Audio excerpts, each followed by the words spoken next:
Alright, April 23rd, 2017. Out here with my friend James. Gonna be doing a documentary with Mr. James. He's gonna be waving there. We're gonna go check out his beehives and here in the Harrisburg, Pennsylvania area. And this is the beginning.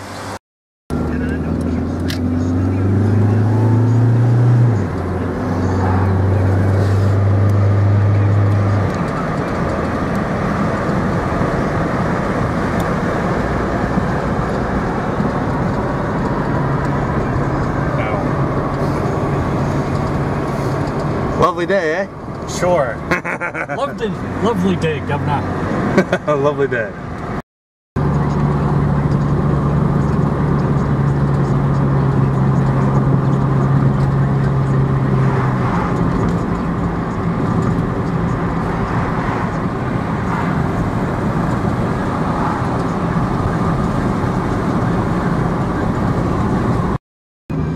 Alright, we have arrived here at the Department of Agriculture for Pennsylvania. It's where James keeps his beehives, and we're actually going back in here. You know, it's pretty nice back here actually. It's one of the nice things. James and I have grown up in this area pretty much all our lives, so you know, as you can see, it's pretty beautiful. No matter what people say about it, it's a pretty nice place. Yeah. Pretty suitable environment for the bees, I'm guessing. For the most part, this is probably one of my most productive apiaries. Alright.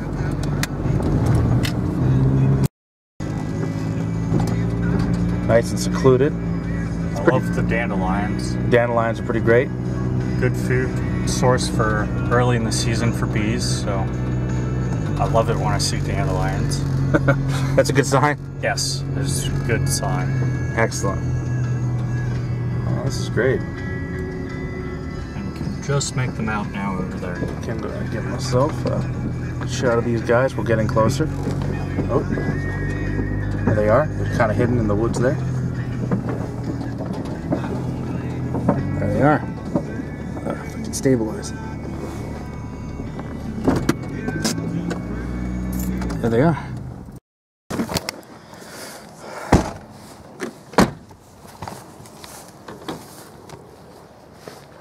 Alright, James, now tell me.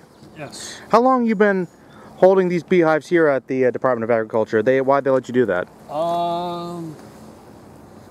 Let's see, that's been 3 years now, I think. Okay. Three and a half. Is that how long you've been having them here? Well, since I've had bees. Mm-hmm.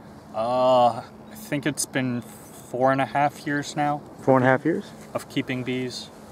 And the reason why we chose here was because my first apiary was too far away, and if I forgot something, it was too much of a long trek back to come get it and then go back out there to check on them. At least with my bee vehicle. And I have. your bee, because I can't keep a lot of stuff. This is the bee vehicle, huh?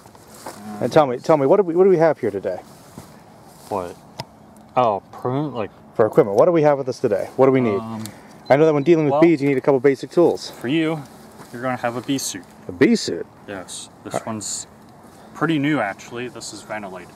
Ventilated. All right. Cool. All right. So that's to protect us from getting stung, I'm guessing. For you. It's going to get nice and hot in there.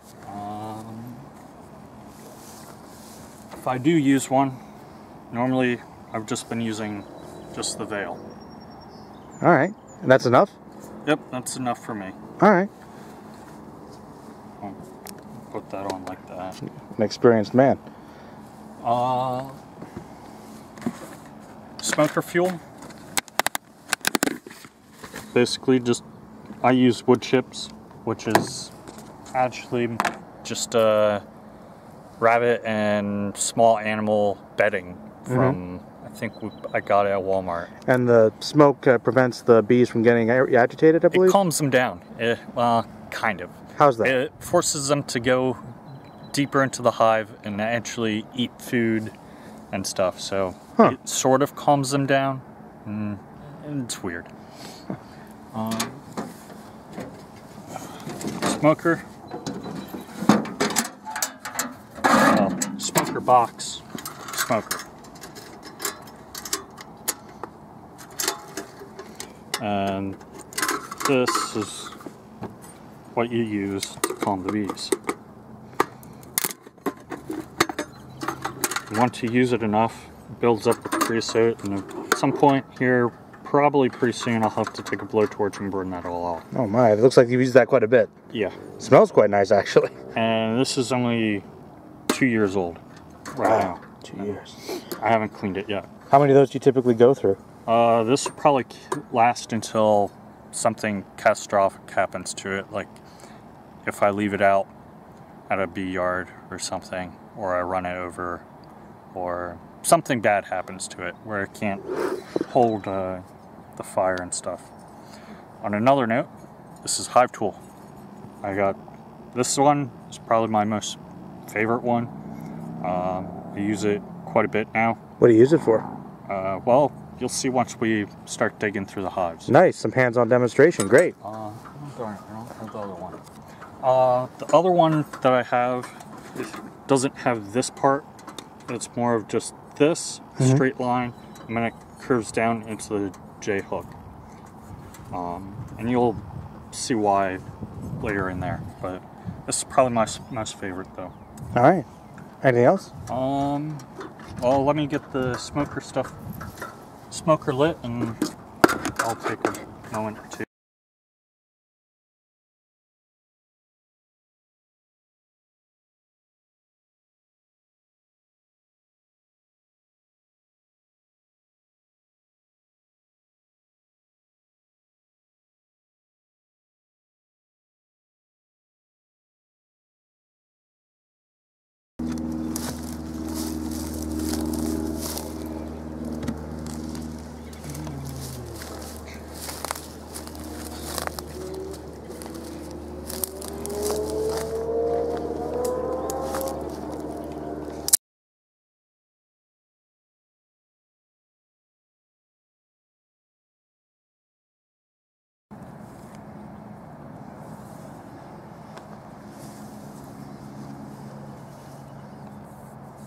It's just me tying string. Yeah. Oh yeah. But you got the protection you need. Yep. So that's pretty much it for me. All right. Me there. All right. So got our bee suit. I'm assuming this is the right direction. Yes. Looks like it's kind of zips up here. Put it on like a normal jacket. Oh, okay. And then zip it up from the front. All right. It actually feels pretty comfortable, all things considered. And when you go out and it's like 90 some degrees out, that's going to be your best friend if you got to move hives. Why is that? Because when you're actually moving hives, it's a lot of heavy lifting, and it's well, usually around here, normally when it's 96, you also have high humidity, which is also about 96% humidity. And then so you're heavy lifting, you're moving stuff, and it just gets hot, you're sweating. It's a lot of work, and just the regular veil won't help. Zip, hold on. Did you zip up? Yep, good. This part. And then you got another zipper over there. Man, they definitely keep you pretty airtight, don't they? Yes. And flip that down, Velcro, and you're good to go. Oh, wow. All right. Not too bad. All right. Sorry if I got some shots off. Nah, it's fine. I feel like I'm a spaceman now or something. Oh, no. Rather a 1950s spaceman, where this is supposed to be like a force field. But yeah. All right, I guess I'm good to go. You're good. I still got to get the smoker up.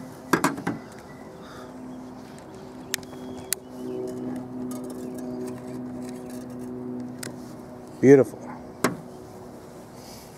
Let that go for a bit.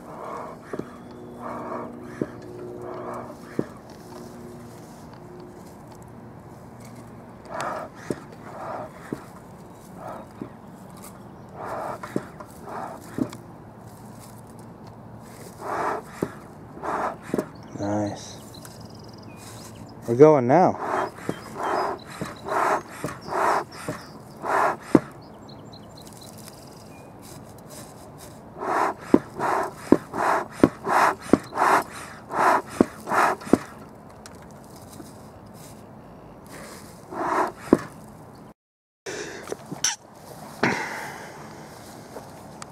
First off, do you get poison ivy?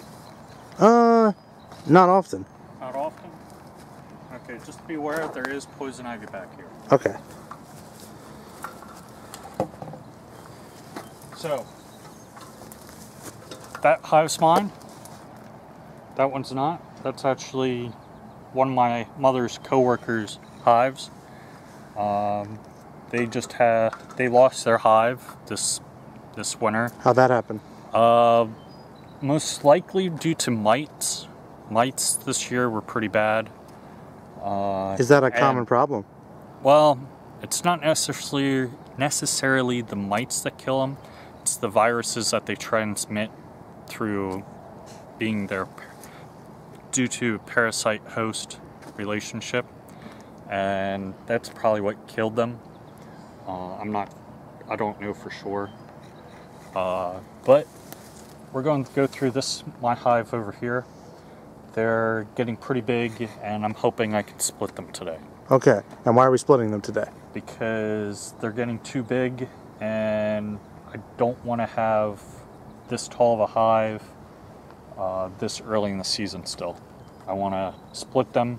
That way I have more bees, and it's sort of a exponential growth where bees are amazing, where all they need is an egg, some workers, pollen, and some nectar or honey, and they can make a new queen and just reproduce that way. So this is a way to kind of help the bees divide and conquer, so to speak, help them flourish. Yes. Basically, it's a reproduction process. Good.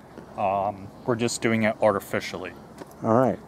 Instead of them doing it naturally by swarming, this is sort of an artificial swarm. And this will kind of help them to survive. Right. It's all about survival when it comes to swarming. It's basically. All right. Well, show me how it goes.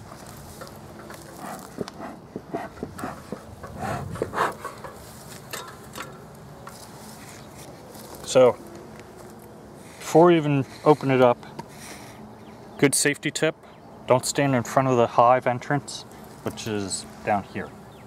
If you do that, they get mad and agitated, and a lot of stinging normally.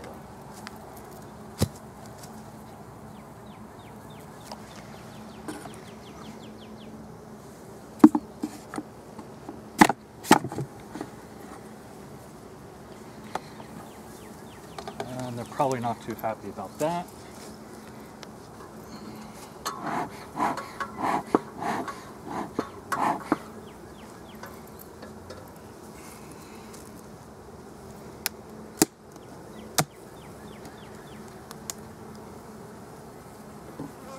Hi girls, don't mind me.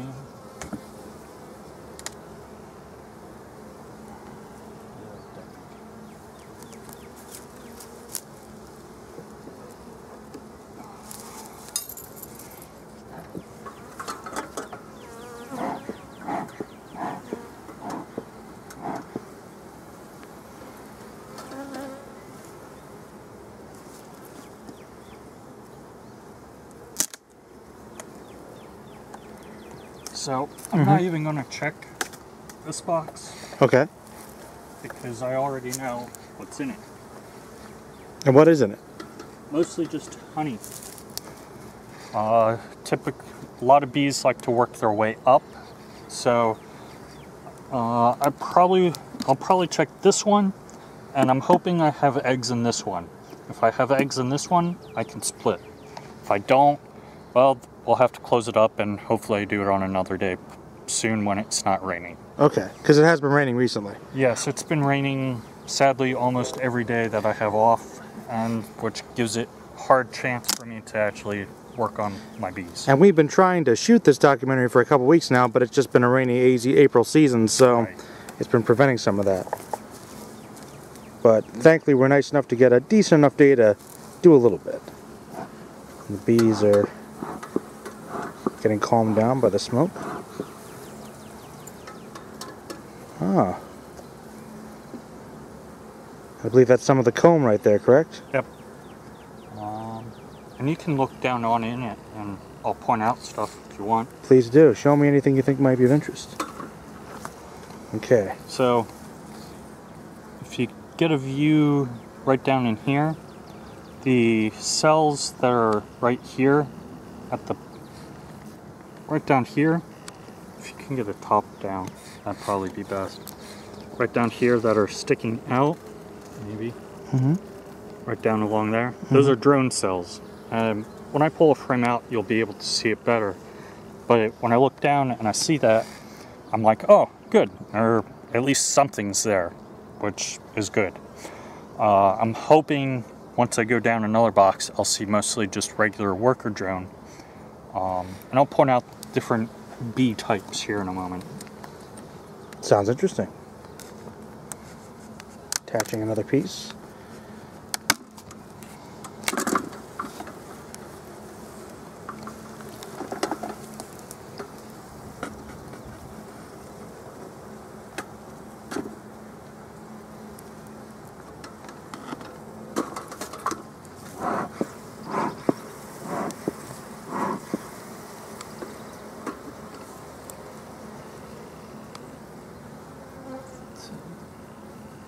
No, I didn't want to get picked up.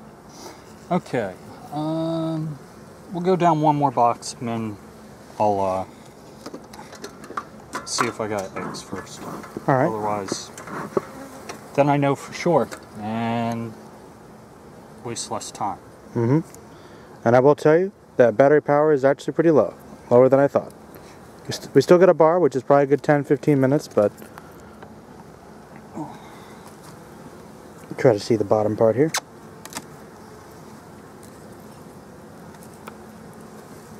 Oh my.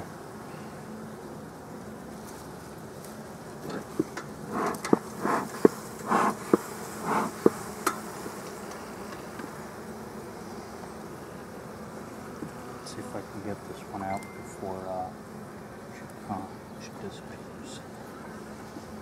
And what are we looking for besides eggs? Oh, I see. See the bee right there with the yellow on its legs? That's pollen. Same with here, which is good. I like to see that. That means that they're bringing stuff in, and I just squished a bee.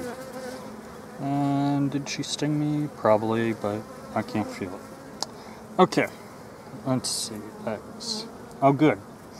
Okay. I'm hoping you can see this.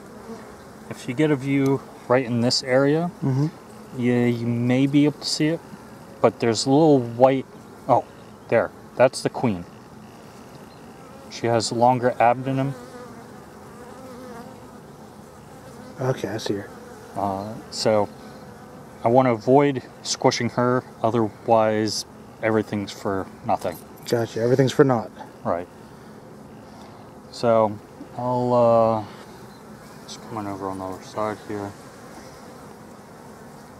So what I'll probably end up doing is pull out another frame or two, and I just want to keep my eye on where she's at, so that way I can pull a frame of eggs, which I'm hoping is on this box.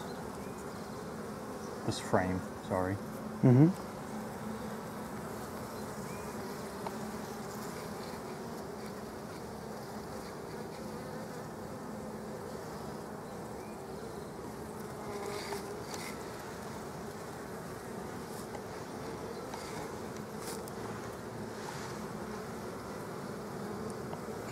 Okay, where'd she go? There she is.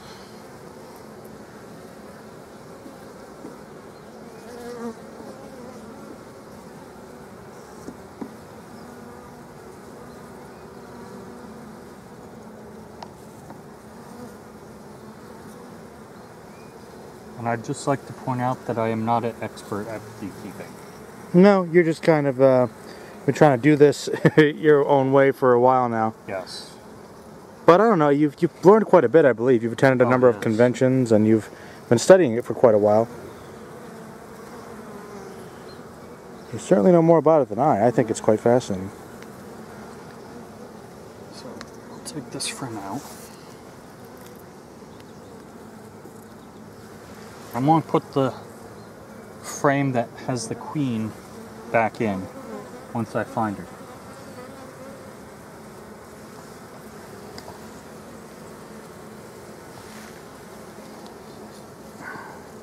Do you still see her? Yeah, she's up at the corner. Okay.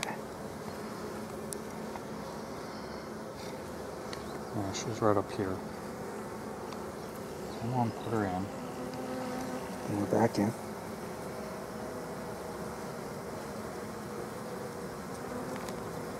Hopefully, preferably without getting stung. That's the key thing. How often do you get stung?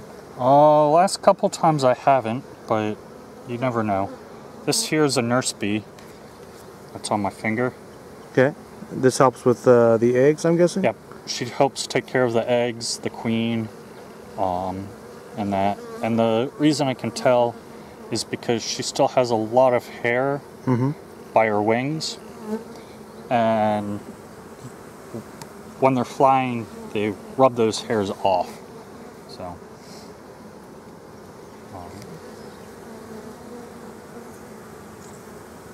that, and they just seem more docile, I guess, would be the right way to put it.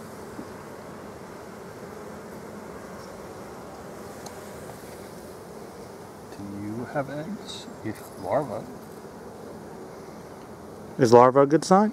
Larva is a good sign, but for this I'm looking for eggs, which I do see. Okay. So this frame is going to go in a new hive. Okay, so we can split them. Yes. And you see all that multicolored cells? That's all pollen. Nice. Which is good. Very good. Pollination means it's being productive. Right. They're eating, they're digesting, they're creating new So stuff. leave that one over on the side. Okay. And now we're going to go over to this one back here, which is actually a dead apple. This one did not survive the winter. Oh yes, I know you told me, James, that you had some trouble. You lost one of your hives. What exactly happened? Was that mites again? This one was a combination of mites and starvation. Okay.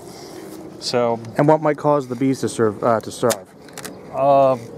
Small cluster, not a big enough cluster to keep warm during cold, and so now we've seen a pretty good flourishing hive. Now we're going to see one that wasn't so successful. Right. Okay. Like this box is still heavy, but the reason it's heavy is because the cluster didn't survive long enough to get up this high. Wow. And I left it up here, and I closed up the entrance, so there shouldn't have been all that much robbing. And you can see the dead bees along the side, and that's something that we want to avoid happening. That is what you don't want to see. And and it even looks like they're starting to mold and stuff, but the bees will clean that all out, and it will be good to go. Wow. And it's just a massacre down there. That's unfortunate. Yeah, we had a late winter storm this winter. Yes. And that's what did it for a lot of beekeepers in the area. That sudden shift in weather. That sudden winter storm just wiped out whatever remaining colonies that people had left.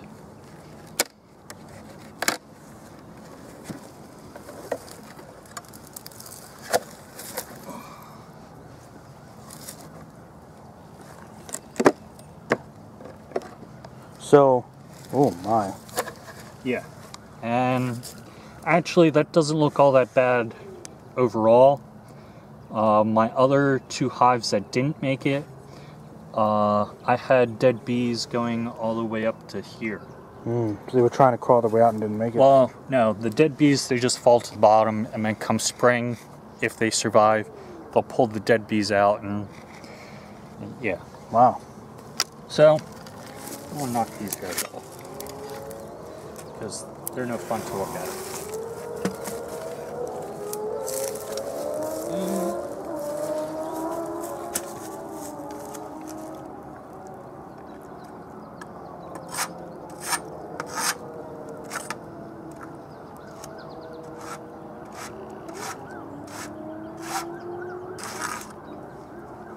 The person who ever invented a hive tool is probably a genius.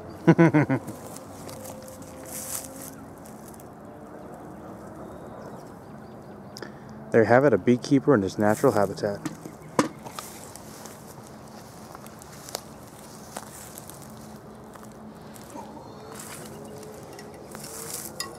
I'm guessing the cinder block helps keep things in place? The cinder blocks are used to keep them off the ground and more of just a level, because you don't want your hive to be unleveled, because when it rains then you could have water coming into your hive. And drowning the bees, I'm guessing. Yeah. So that's good for now. This is a mouse guard that my mother and I came up with. We found that if we used some of the commercial ones, mice and stuff were still getting in somehow. So we decided, let's try this. And so far it's worked pretty well. Are mice natural predators to the hive? Do they go after the honey, or? They go in there during winter, and it's a safe spot, it's warm, so that's why. This hive actually saw a skunk tried to get in. A skunk? Yeah, so it tried to rip off the covers here, but luckily it decided that it was too much work and left. Good. So, hive versus a skunk, that'd be a sight to see.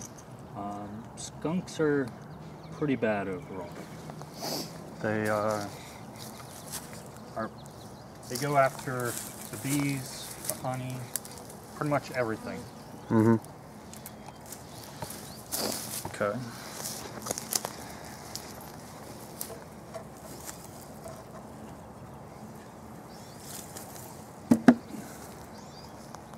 I just need to find a couple frames.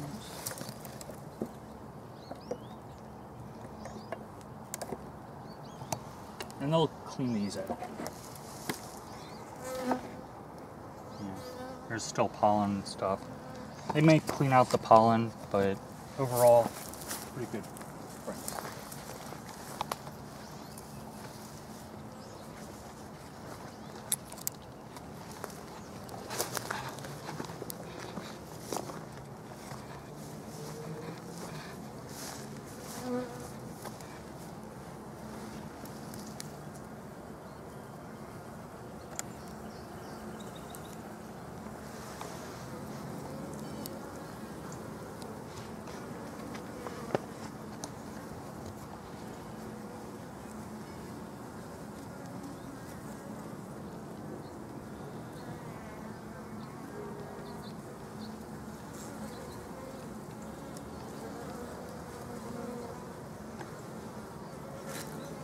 So now I take,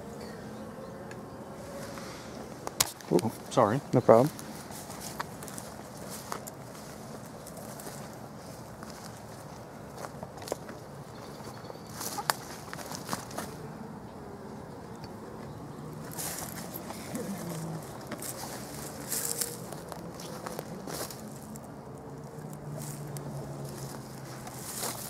I'll grab a milk.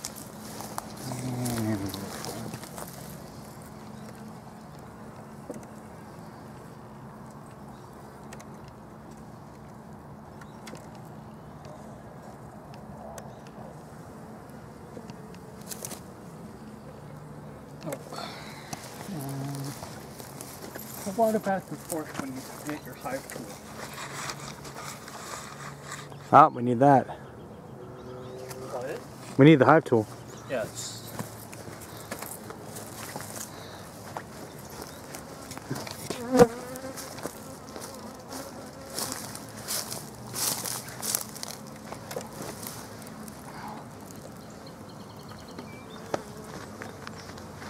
How are we on Oh, well, we're still at one bar, which means, you know, it's hard to say at this point. Okay.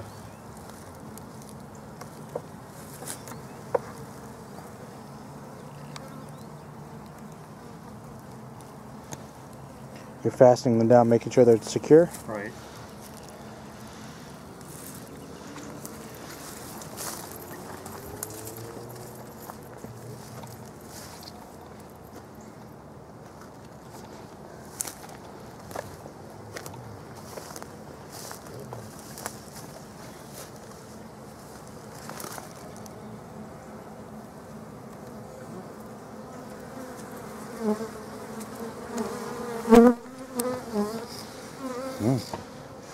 I'm not very happy right now. No, they're not. You can hear them buzzing. I'm not happy about all this movement.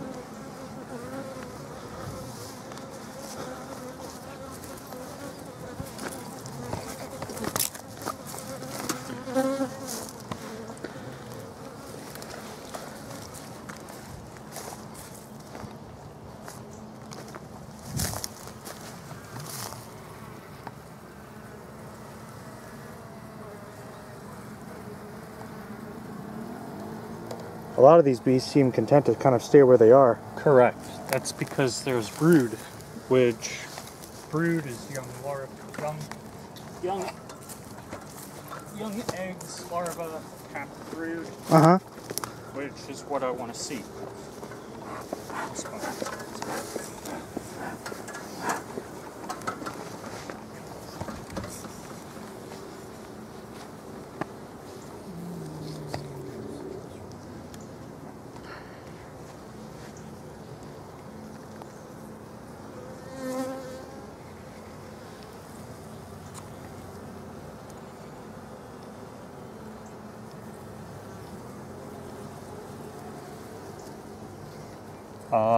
So the smaller cells there that are capped, those are just regular worker cells. Battery's running low. Okay. This one should be pretty good to put in. So I'll leave this one off to the side.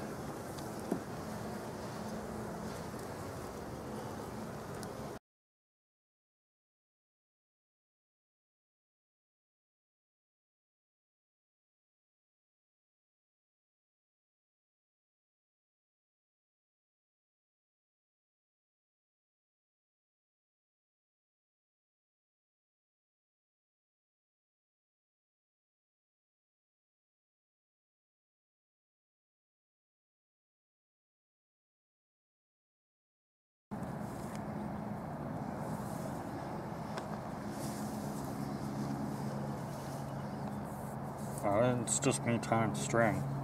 Yeah. Oh, yeah. But you got the protection you need. Yep. So that's pretty much it for me. All right.